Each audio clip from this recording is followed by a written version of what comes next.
How's it going, everyone? Welcome to another episode of Drop to the Future, and we are churning through our highlight players of the 2027 draft. These are the guys Ryan and I are focusing on to just kind of dig in. Last year we did it, we loved it, and this year we just wanted to increase it. So I've already talked about Ray Coney, and today I'm talking about Darian Mensah, the Duke transfer to Miami. So just a little insight into the methodology. I looked at 4 games from each prospect I'm covering, with a few exceptions, but Mensah is not one of them. I watched 4 of his games. I saw some of them live, just watching college football, and went back and watched them again with a pure scouting frame of mind. So Darian Mensah is 6'3", 205 pounds, and that is light, and it shows up on film. He's athletic, but I'd love to see him add 10 to 15 pounds. He has a 15.6 pressure to sack rate, and he needs to bring that down. We'll show you some clips here in a little while. Look, his time to throw is 2.91, so it's not unforgivable, but it leads to some really bad sacks. He's got a 5.2 big time throw rate, which is what people are intrigued by, and a 3.6 turnover worthy play rate, which is pretty solid. His deep ball is questionable, and we'll take a look at some of that. He's got 30.2% deep right, his completion percentage. It's a 50-50 shot when he's throwing deep to the left, but that's because he doesn't do it a whole bunch. And it's 36.8% completion percentage when it's deep middle.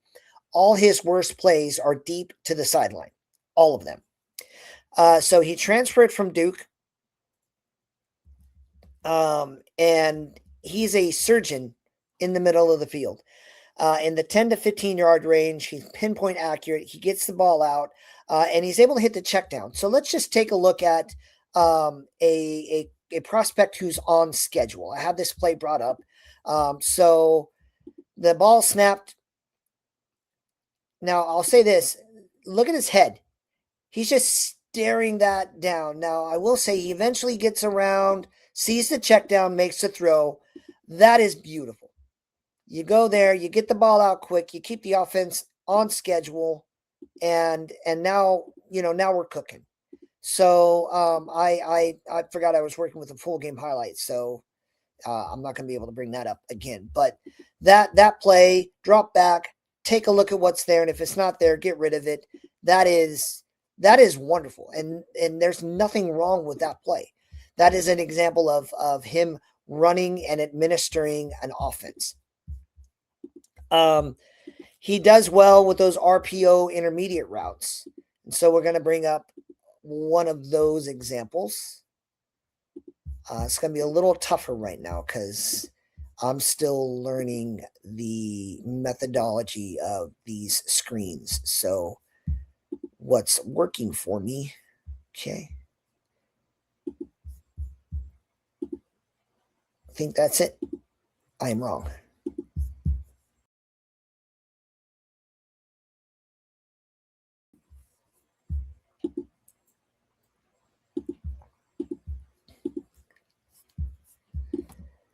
Looking for the right play that I want to highlight. So once I find this particular game,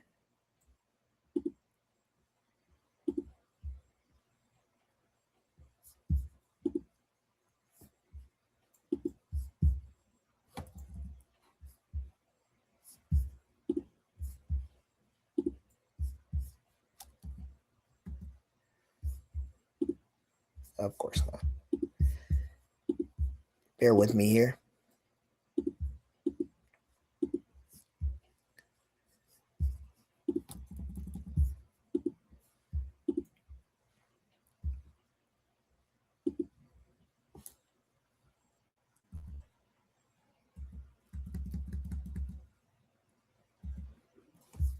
Should be this one. Yep. All right. So,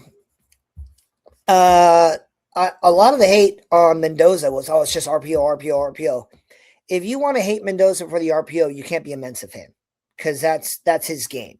Now he's going to Miami where he hopefully won't do a whole lot of RPOs. So I guess that's a benefit to him transferring. But I would be irritated by people like, oh, Mensah's such better. I watched 4 games. This is when he's in his bag. Ball is snapped. RPO, laser down the middle of the field, perfect ball placement, touchdown.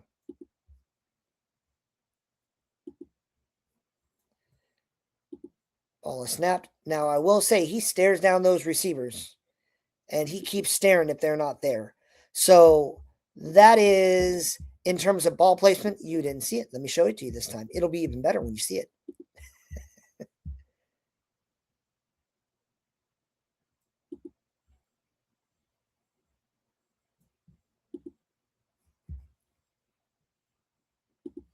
All right.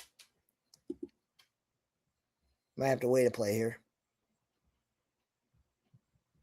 Ball snapped. Makes a throw. Now that's just ball placement. We're coming up on the play right now. I don't have access to clip reels and whatnot. I'm a 45-year-old guy who's just trying to contribute to the discussion. So they're going to run another one here, get some yards, and it'll be the next play. And then we'll be able to discuss it.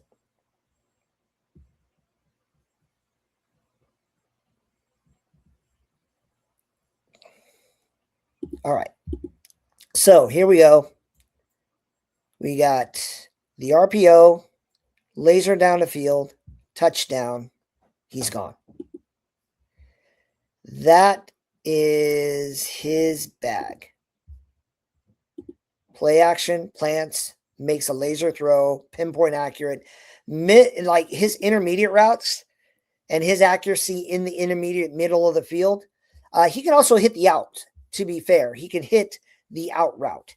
It is the deep routes along the sidelines that we're going to talk about here in a moment. But that is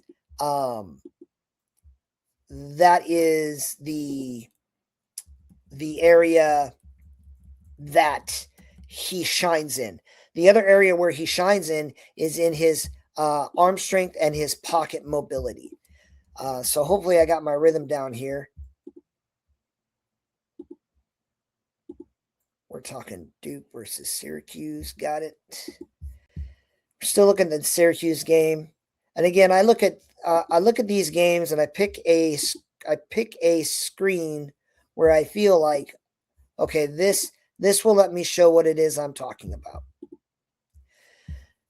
All right. Now you're going to be able to see it the first time. So I want you to watch his pocket mobility and his arm strength. Ball is snapped. Moves around in the pocket. Gets the ball out. Off platform. By the way, 85. Respect to you, dude. I'm watching you. So he's sensing the pressure. He's working on making the plays. And those are things that I see in him that I appreciate. So that pocket mobility, when it's on, when it's humming, those are good things. The question comes up, here they are versus Clemson. I want to, before I get into some of the questions I want him to answer, or areas where I just really feel that this is a problem and he needs to improve. But I kind of want to show you the throw that when I saw this throw, I said, oh, that's what people see. So we're going to go to the Clemson game. And I've seen him make it again. I saw him make it against North Carolina, which made me concerned because I don't like it when I see coaches and coordinators design plays where I genuinely feel like they are literally just asking him to do this. And it's not an off schedule. I'm glad you have it. It's we're going to plan for you to do this. It is fine to know you have a guy who can be special when it's needed. It's another thing entirely to expect a guy to be special habitually. So he makes the snap. He rolls out, sees the guy wide open. Boom. There's the play. Sees the guy. Oh.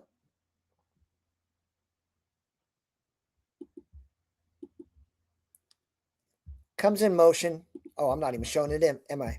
I'm doing that thing again because when it brings me to the screen and then I think it's presenting, but I have to go back and click present. So technology and fast. Here we go. So comes around, rolls out, sees the guy, hand in the air. I'm wide open. And Mensah's like, I don't need to set my feet. I don't need to do anything. I got a rocket for an arm. Boom. And it's out and it's wonderful. And he does that twice. I saw him do it against North Carolina, and I saw him do it against here against Clemson. That's the throw. I call it the I get it throw. So you see this kind of play where he shows off this kind of ability, and I'm like, oh, that's what people see that make them that get their ears up and like, what do I have here? And it's wonderful. Of course, you want to see people able to do those things, but then there are the problems that he needs to weed out of his life. He stares down his receiver, then he bails.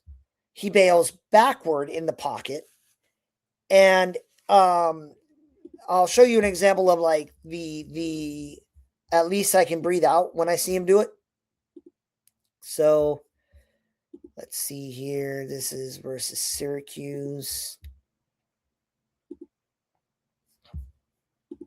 Yeah, this is the first one.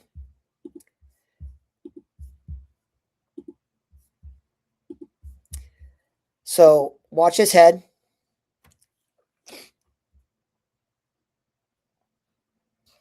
Staring down the receiver. His head does not move. Now, maybe he's got really good cone of vision, but he's not moving. Now, I don't know why I don't have the angle. I don't know why he's not hitting the near receiver. I don't know why the ball's not out. I think the ball's not out because the guy he's looking at, the guy he's staring down, is not open. But then he bails back in the pocket. And look, this is what people hated about Shedeur coming out. And it's bad. You have to clean it up. So I acknowledge this is a bad decision. It's bad when Shedeur does it. It's bad when Darian Mensah does it because you want to step into the pocket and make the throw. It doesn't mean he should like be a 5th round guy. It just means, hey, let's not do this so much. Lucky for him though, he gets out. He realizes he's in trouble. He just throws the ball away. Thank goodness. Thank goodness in this instance, he realizes he's messed up and fixes it by getting the ball out of bounds and doing his job. That's the best case scenario. On this clip, I'm going to show. I saw something happen, but I want to show he's scanning, and I like that. And I think that on this next clip, the receivers ran the wrong. Like one of these two guys has to be wrong. That is what I believe. I don't know which one is wrong, but one of them has to be wrong. I think this is it. Yes. So he does end up taking a sack, and that's not great. But how this comes up, he might have gotten a yard. So let's watch it for a second. The ball snapped. Watch his head. The ball gets snapped. He looks, and then here's the good news. He doesn't roll backward. Watch him run forward. Moves up in the pocket. So look, it's bad. It's already bad, but it's still less than 10 yards. So this is probably a sack, but instead of him rolling back and taking a 20, 25-yard sack, he takes a small sack and he keeps it within 10 yards. So that's what I'm seeing when I'm looking at, these plays. So I think I rewound it well. So his helmet's moving, looking around, the helmet moves, and he starts. Now, the two guys at the top of the screen, one of them is wrong. One of them is dead wrong. And that's probably what's giving Mensah some problems because there's no way you should have two receivers just standing there within an arm's length of each other.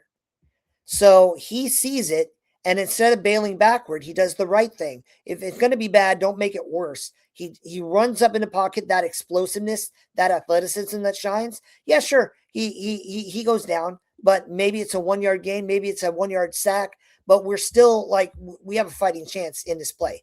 And I did it again, didn't I? Yes, I did. I really don't appreciate that it takes you out of the play.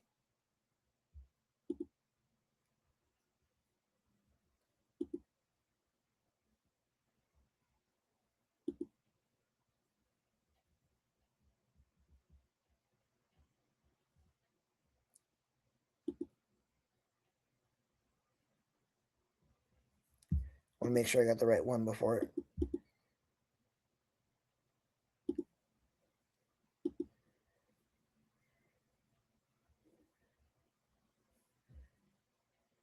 I think this one's coming up next. Sorry about that, guys. It really does move you to the screen and leads you under the belief that they're already seeing what I'm seeing, and that's not fair. So, all right.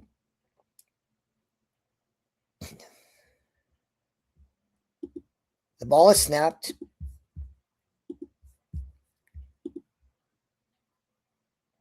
Nope, not quite there yet.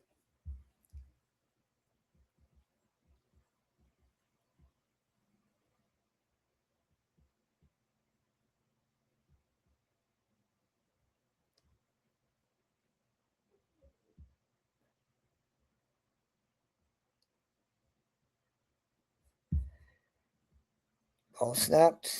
So one more area. This is the deep ball accuracy question I have. So I'll call that foreshadowing, where I'm looking at that deep ball accuracy and wondering like what's going on here. To be fair, there was pass interference on that play, so I get it.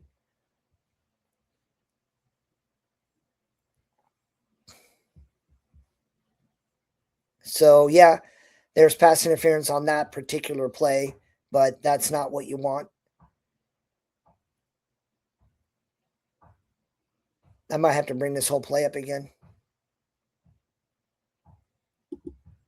I really might. Let's try it that way. Let's try it that way. So I've already kind of narrated what I've seen here. 53-40.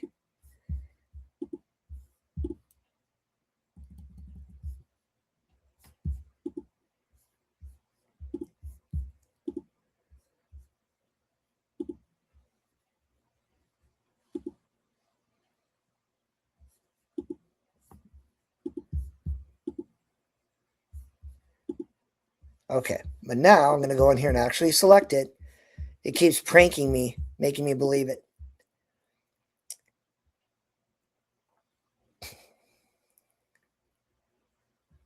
He hikes the ball, sees something's wrong, moves up in the pocket, and that's what we're looking at. So one more time. I like that I see his helmet turning. I like that I see his helmet rotating. He's looking around.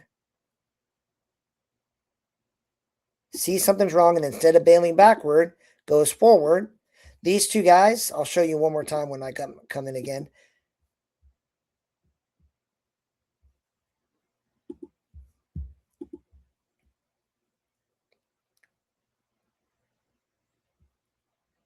Hikes the ball. See something's wrong. See these two guys at the top of the screen? That's what I mean. They were wrong. Runs up. Yes, he takes a sack, but this is a better sack than the last play I was talking about. Sorry for the delay on what's going on, but that's going to happen sometimes.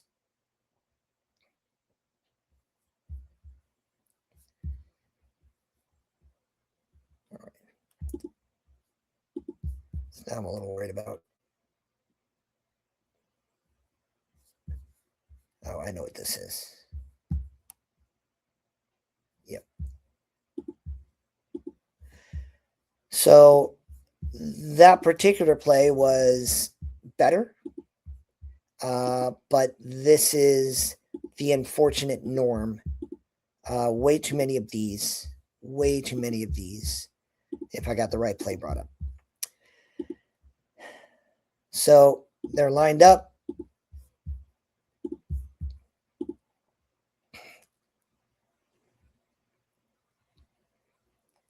Oh, that is not what I wanted. Let's just do it this way.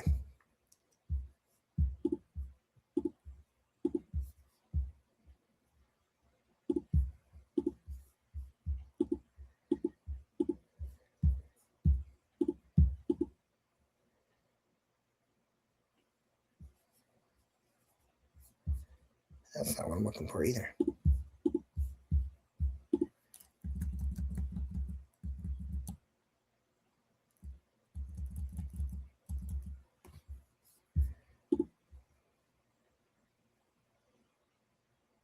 Okay, yeah. I want to bring up this particular play, and I want to contextualize this play. We're talking the game is in reach. You can tie it. You're 6 yards from field goal range. You cannot take a sack. You cannot have this play.